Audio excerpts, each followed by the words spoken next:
দল মনে করেছে এখানে বিজেপিকে হারাতে গেলে আমাদের চাইতেও দেবাংশু জোরদার শক্তিশালী প্রার্থী হবে, তাই ওকে দিয়েছে।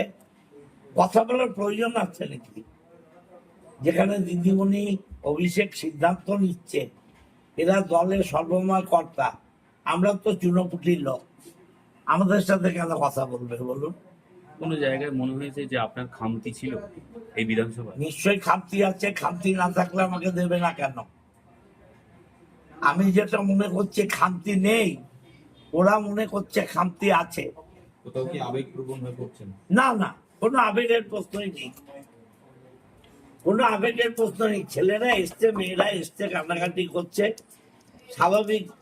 আমি তো বড়, আমার সেটা কষ্ট হচ্ছে, দিস না, এর বেশি কিছু নয়। এতদিন ধরে মানুষের সঙ্গে ঘুরেছেন, মানুষের কাছে গেছেন, সেই সময়টা কিভাবে পূরণ করবেন?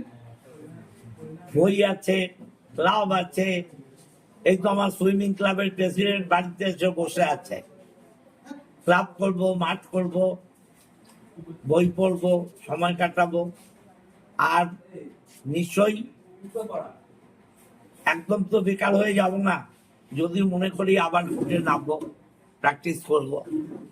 লয়ার ডিগ্রিটা আছে, বার কাউন্সিলের সার্টিফিকেট আছে, কোর্টে নেমে যাব। রাজনীতি কিভাবে সন্ন্যাস নিচ্ছেন না? না, রাজনীতি আর করবো না, রাজনীতি আর করবো না। তাহলে কি সন্ন্যাস নিলেন? রাজনীতি থেকে বিশ্রাম নিলাম। দল যদি কাজ করতে হলো তবে দল কাজ করতে বললে করতে হবে নাকি? আমি কার ঠিকা চাকর নাকি?